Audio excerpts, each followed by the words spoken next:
Hello, everyone. We're continuing on with Genesis. Today, we're starting on chapter 10. Nations descended from Noah.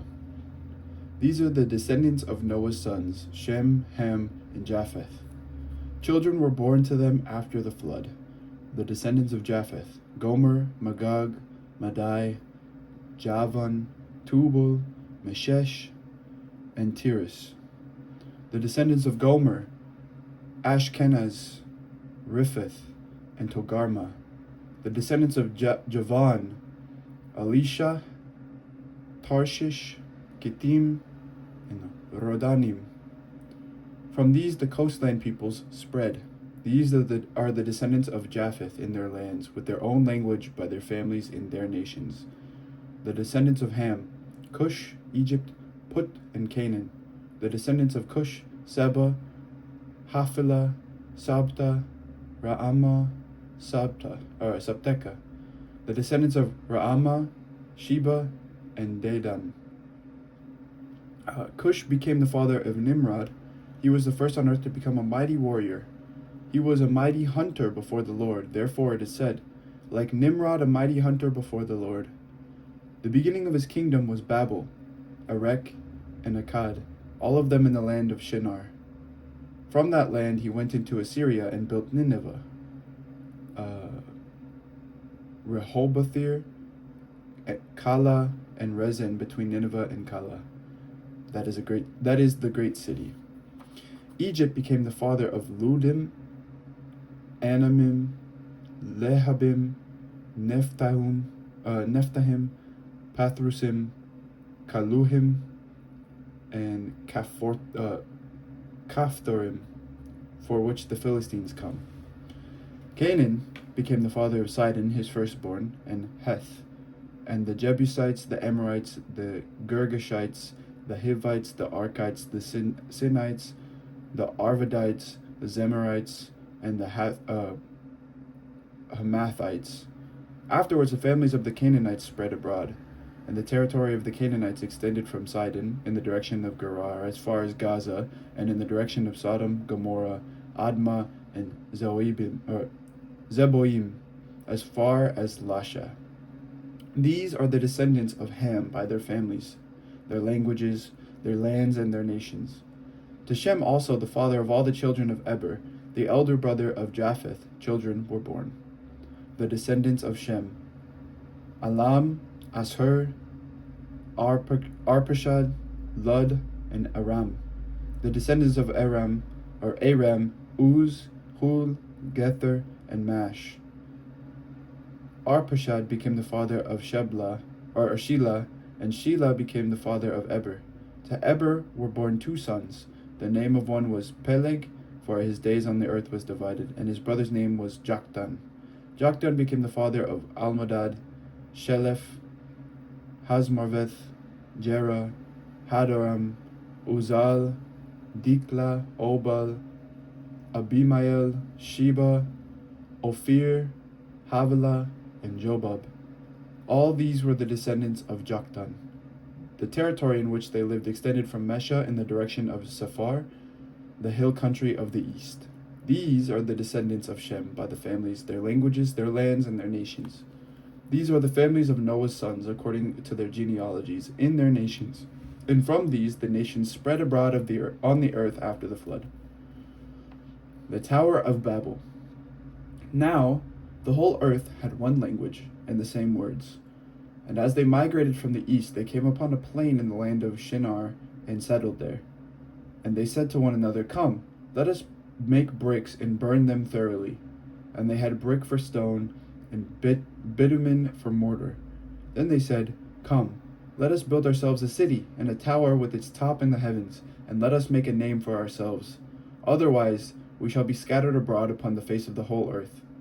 The Lord came down to see the city and the tower which mortals had built. And the Lord said, "Look, they are one people, and they have all one language, and this is only the beginning of what they will do. Nothing that they propose to do will now be impossible for them. Come, let us go down and confuse their language there, so that they will not understand one another's speech." So the Lord scattered them abroad from there over from there over the face of all the earth, and they left off building the city. Therefore it was called Babel, because there the Lord confused the language of all the earth, and from there the Lord scattered them abroad over the face of all the earth. These are the descendants of Shem. When Shem was 100 years old, he became the father of Arpachshad 2 years after the flood. And Shem lived after the birth of Arpachshad for 500 years and had other sons and daughters. When Arpachshad had lived for 35 years, he became the father of Shelah. And Arpachshad lived after the birth of Shelah for 403 years and had other sons and daughters. When Shelah had lived for 30 years, he became the father of Eber. And Shelah lived with the birth of Eber for 403 years and had other sons and daughters. When Eber had lived for 34 years, he became the father of Peleg. And Eber lived after the birth of Peleg for 430 years and had other sons and daughters. When Peleg had lived for 30 years, he became the father of Reu. And Peleg lived after the birth of Reu for 209 years and had other sons and daughters. When Reu had lived for 32 years, he became the father of Sherug. And Reu lived after the birth of Sherug for 207 years and had other sons and daughters. When Sherug had lived for 30 years, he became the father of Nahor. And Serug lived after the birth of Nahor for 200 years and had other sons and daughters. When Nahor had lived for 29 years, he became the father of Terah. And Nahor lived after the birth of Terah for 119 years and had other sons and daughters. When Terah had lived for 70 years, he became the father of Abram, Nahor, and Haran. Now these are the descendants of Terah. Terah was the father of Abram, Nahor, and Haran was the father of Lot. Haran died before his father Terah in the land of his birth, in Ur of the Chaldeans. Abram and Nahor took wives. The name of Abram's wife was Sarai, and the name of Nahor's wife was Milcah. She was the daughter of Haran, the father of Milcah and Iscah. Now Sarai was barren, she had no child. Terah took his son Abram and his grandson Lot, son of Haran, and his daughter-in-law Sarai, his son Abram's wife, and they went out together from Ur of the Chaldeans to go into the land of Canaan. But when they came to Haran, they settled there. The days of Terah were 205 years, and Terah died in Haran. The call of Abram. Now the Lord said to Abram, "Go from your country and your kindred and your father's house to the land that I will show you. I will make of you a great nation, and I will bless you and make your name great, so that you will be a blessing.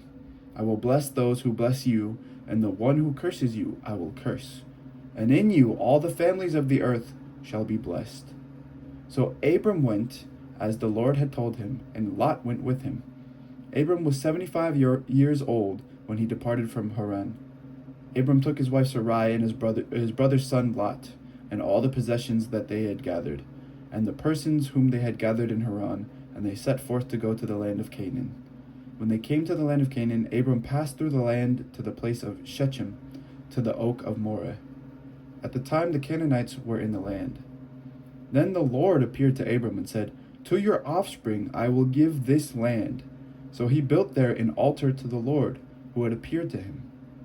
From there he moved on to the hill country on the east of Bethel, and pitched his tent, with Bethel on the west and Ai on the east, and there he built an altar to the Lord and invoked the name of the Lord. And Abram journeyed on by stages towards the Negeb. Now there was a famine in the land, so Abram went down to Egypt to reside there as an alien, for the famine was severe in the land. When he was about to enter Egypt, he said to his wife Sarai, "I know well that you are a woman beautiful in appearance, and when the Egyptians see you, they will say, 'This is his wife.' Then they will kill me, but they will let you live. Say you are my sister, so that it may go well with me because of you, and that my life may be spared on your account." When Abram entered Egypt, the Egyptians saw that the woman was very beautiful. When the officials of Pharaoh saw her, they praised her to Pharaoh, and the woman was taken into Pharaoh's house, and for her sake he dealt well with Abram. and he had sheep, oxen, male donkeys, male and female slaves, female donkeys, and camels. But the Lord afflicted Pharaoh and his house with great plagues because of Sarai, Abram's wife. So Pharaoh called Abram and said, "What is this you have done to me? Why did you not tell me that she was your wife? Why did you say she is my sister, so that I took her for my wife? Now then, here is your wife, take her and be gone." And Pharaoh gave his men orders concerning him, and they set him on the way with his wife and all that he had. So Abram went up from Egypt, he and his wife, and all that he had, and Lot with him, into the Negeb. Now Abram was very rich in livestock, in silver, and in gold. He journeyed on by stages from the Negeb as far as Bethel, to the place where his tent had been at the beginning, between Bethel and Ai, to the place where he had made an altar at the first, and there Abram called on the name of the Lord.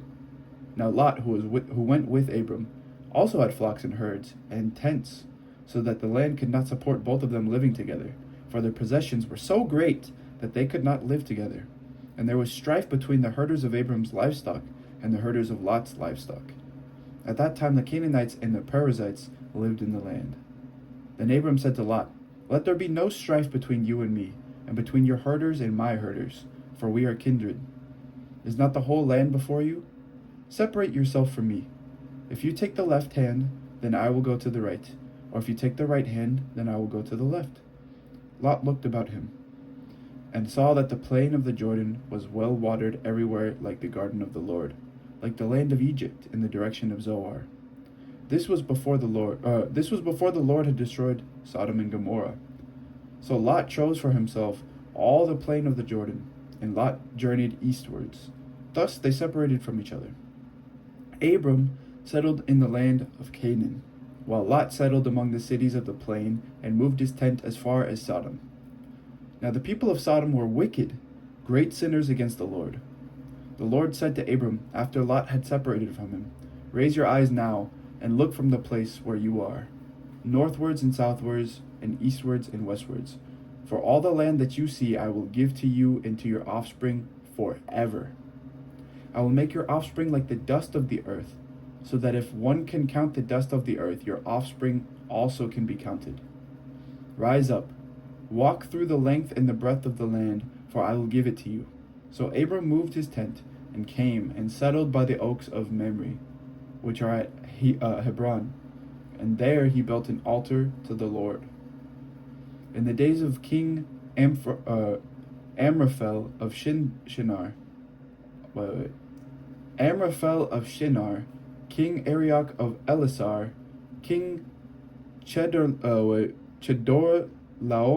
of Elam, and King Tidal of Goim, these kings made war with King Bera of Sodom, King Bersha of Gomorrah, King Shinab of Admah, King Shemeber of Zeboim, and the king of Bela, that is, Zoar. All these joined forces in the valley of Siddim, that is, the Dead Sea. For 12 years they had served Chedorlaomer. But in the 13th year they rebelled.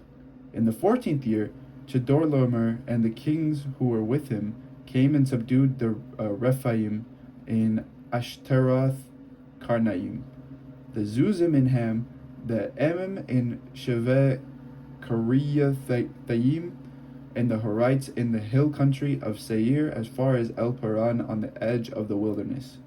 Then they turned back and came to En Mishpat, that is Kadesh, and subdued all the country of the Amalekites, and also the Amorites who lived in Hazazon Tamar. Then the king of Sodom, the king of Gomorrah, the king of Admah, the king of Zeboim, and the king of Bela, that is, Zoar, went out, and they joined battle in the valley of Siddim, with King Chedorlaomer of Elam, King Tidal of Goim, King Amraphel of Shinar, and King Arioch of Elasar, 4 kings against 5. Now the valley of Siddim was full of bitumen pits, and as the kings of Sodom and Gomorrah fled, some fell into them, and the rest fled to the hill country. So the enemy took all the goods of Sodom and Gomorrah, and all their provisions, and went their way. They also took Lot, the son of Abram's brother, who lived in Sodom, and his goods, and departed. Then one who had escaped came and told Abram the Hebrew, who was living by the oaks of Mamre the Amorite, brother of Eshcol and of Aner. These were allies of Abram. When Abram heard that his nephew had been taken captive, he led forth his trained men, born in his house, 318 of them, and went in pursuit as far as Dan. He divided his forces against them by night, he and his servants, and routed them, and pursued them to Hobah, north of Damascus. Then he brought back all the goods, and also brought back his nephew Lot with his goods, and the women and the people. After his return from the defeat of Chedorlaomer and the kings who were with him, the king of Sodom went out to meet him at the valley of Shaveh, that is, the king's valley. And King Melchizedek of Salem brought out bread and wine. He was priest of God Most High. He blessed him and said, "Blessed be Abram by God Most High, maker of heaven and earth, and blessed be God Most High, who has delivered your enemies into your hand." And Abram gave him 1/10 of everything. Then the king of Sodom said to Abram, "Give me the people, but take the goods for yourself." But Abram said to the king of Sodom, "I have sworn to the Lord God Most High, maker of heaven and earth, that I would not take a thread or a sandal thong or anything that is yours, so that you might not say, 'I have made Abram rich.' I will take nothing but what the young men have eaten, and the share of the men who went with me, Aner, Eshcol, and Mamre. Let them take their share." This is the word of the Lord. Thanks be to God.